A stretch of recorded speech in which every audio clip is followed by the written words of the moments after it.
how does one become re-enchanted with not only the world but with life? Because these are people ultimately that don't believe in a future. There is no future.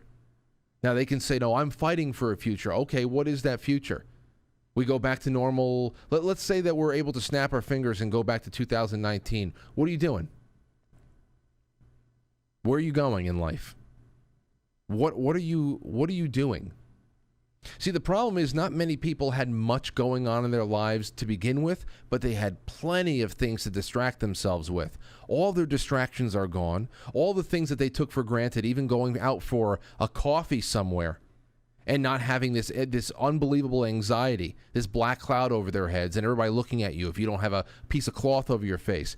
The distractions were gone, even for those who never actually really thought about direction in life.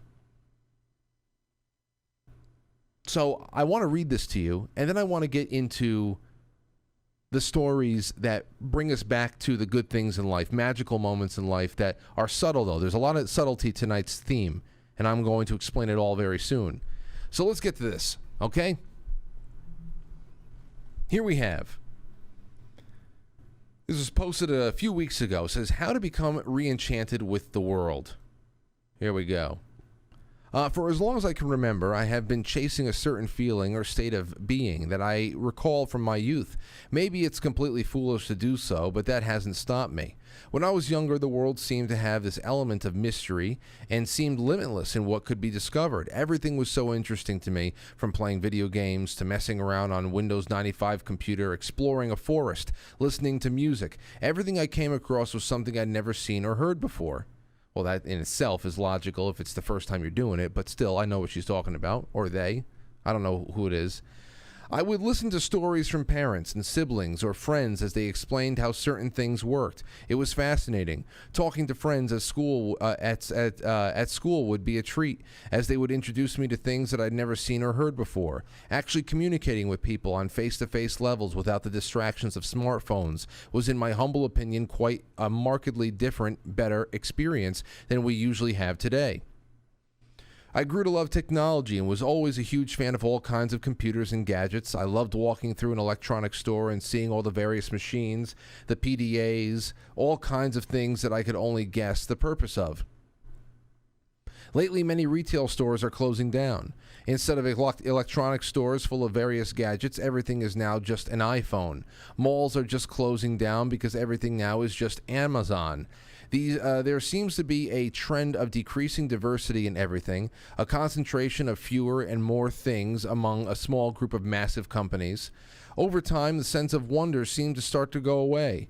It's hard to pinpoint exactly when, but certainly as the internet started becoming what it is, the world seemed to start feeling smaller.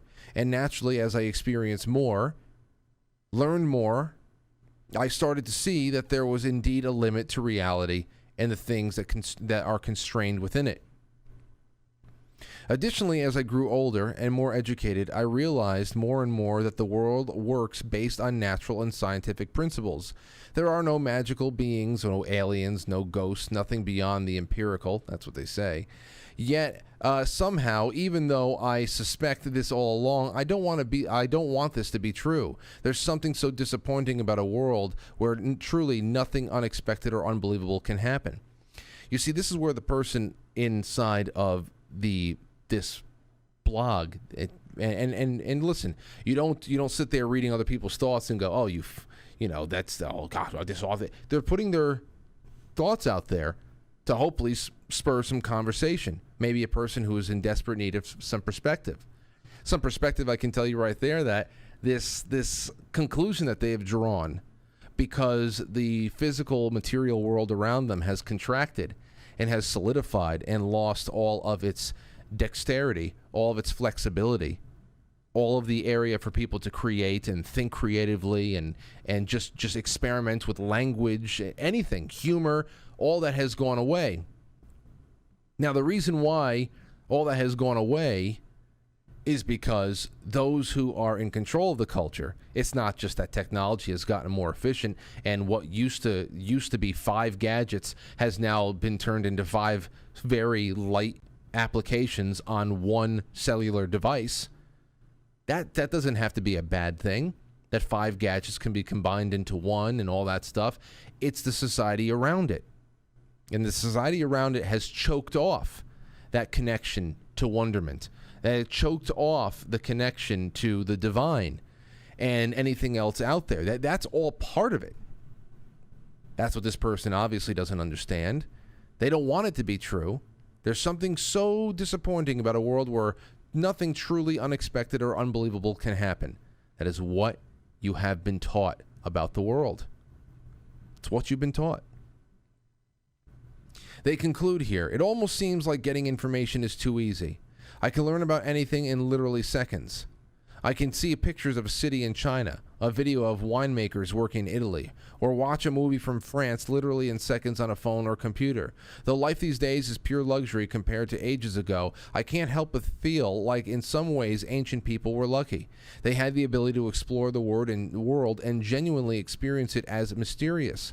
Also, the very rich history of myth and religion shows us that people were never limited to their thinking of only the material world.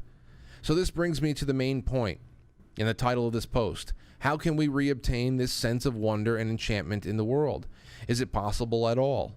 One thing is for certain, I am not the only one who feels this way.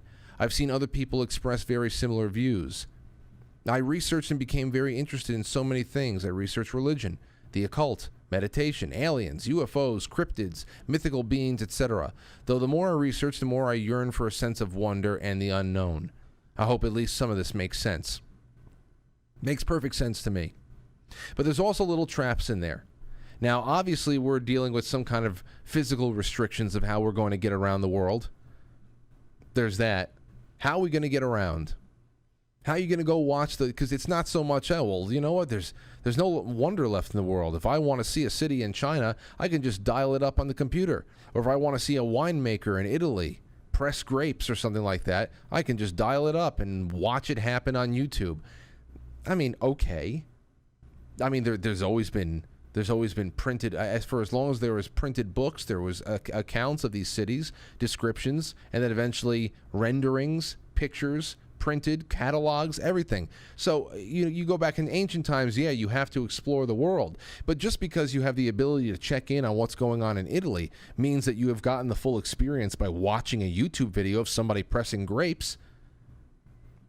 Actually, you can look at that, if you're going to just deal with your perspective alone, as a way to say, all right, I know now that this looks very, very interesting to me, and I want to see it in person. Then, of course, we have to start talking about, again, the physical restrictions of travel around the world and what's really going on. And the people who are behind this great reset and the people who are behind these restrictions are also the people who have been behind the restriction of, I mean, any kind of expression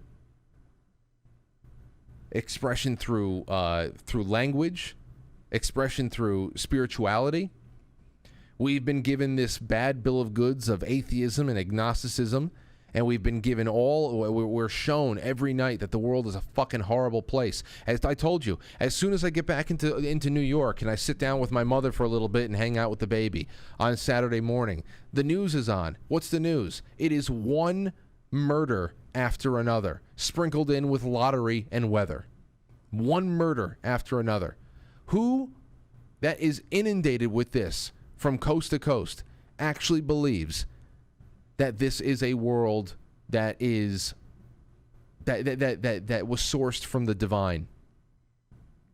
We're shown the shittiness. We're encouraged to lose faith. Then again, the people at the top, they worship a very different God, but they understand in the power of spirit. They understand in the power of human intention and the magic that is our minds and our hearts. So it's all part of it. It all is. And then our experiences are also those things that you have to take along with us along the way to keep you in check. Because it'll get real depressing. It can get really depressing.